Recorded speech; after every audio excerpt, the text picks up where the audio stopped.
Hello po mga ka-instruct, magandang umaga po ulit sa inyong lahat. Nandito po ulit ang inyong ka-instruct na si Benny nagbabalik. At syempre ang BS Hernandez 19 TV po, welcome back po muli dito sa aking content channel. Sa mga dati na po nating mga subscriber. At syempre sa mga bago rin lang po dito sa aking content channel. Maraming salamat po sa walang sawa niyong pagsuporta dito sa aking channel nga po. Lalo na po sa mga dati nating mga subscriber na po at syempre sa mga bago rin lang po dito sa aking channel. Maraming salamat sa walang sawa nyo nga pong pagsuporta at syempre mag-iingat na lang po tayo kung ano man ang gagawin natin at kung saan man tayo pupunta. Ang content po pala natin ngayon, na-update ko lang kayo dito sa perimeter wall na aming ginagawa nga po. Sa ngayon po, ito binubuhusan na namin yung pang-pito na poste na ang kasama ko pa po pala sa paggawa dito, si Papa nga po. At syempre ang bago namin mason na si Jason nga po. Ayan. Kaming tatlo po ang naggagawa nga dito. Tapos nilagyan namin ng maliit na beam. Itong ibabaw nga po, itong pinaka-top ng ating wall. Binubuhusan rin po namin.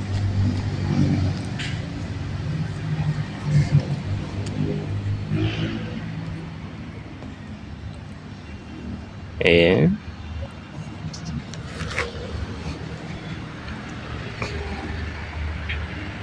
Ito nga po ang kinalabasan ng pagbuhos namin dito sa column nga po, saka yung top beam.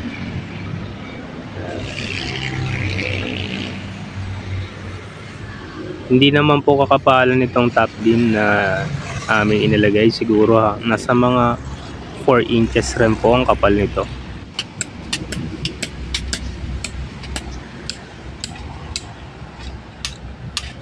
Dito naman po kung nakikita nyo,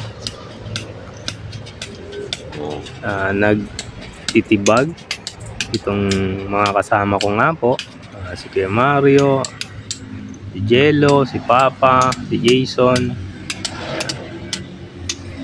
Pang 10 na span na po itong tinitibag namin.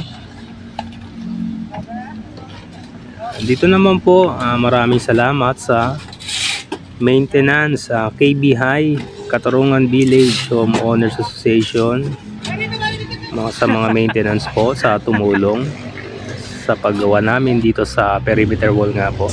Sila na po ang naglinis nitong magiging gate, bagong gate na daraanan ng mga sasakyan ng mga homeowners nga po dito sa pinaka village. Maraming salamat sa maintenance group nga po. Ayan, tinulungan nila kami sa paglinis nga po. Sila na naghakot, tinibag na rin yung riprap nga na nakasuporta dito sa wall nga. Ayan, dati na rin po itong gate, ngayon sinara nila.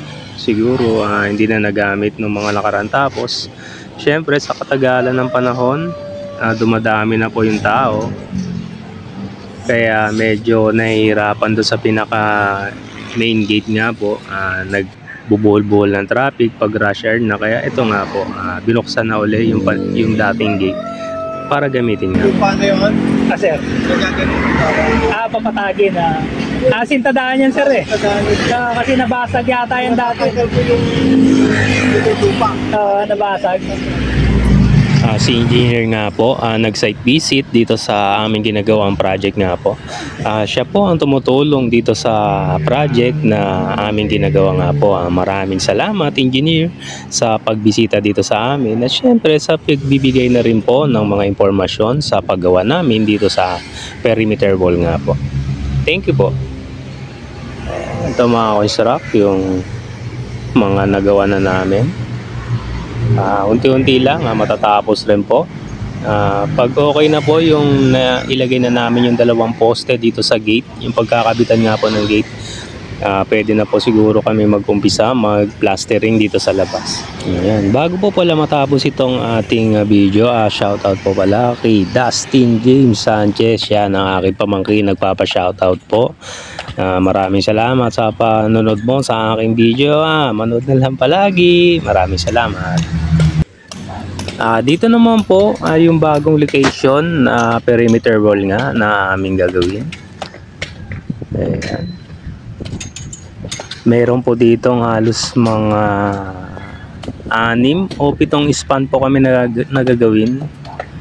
Yan, ganun rin po. Tumagilid na rin kasi yung pader kaya pinapatibag na rin po. So, paano mga construct? Hanggang sa muling video vlog na lang natin. Update ko na lang po ulit kayo. Maraming salamat sa pagsuporta nyo. Syempre, wag nyo po kalimutan mag-like, share, subscribe. At click nyo na rin po yung notification bell para update kayo sa mga next na video vlog ko pa pong mga gagawin. Ingat-ingat po. Maraming salamat. God bless po.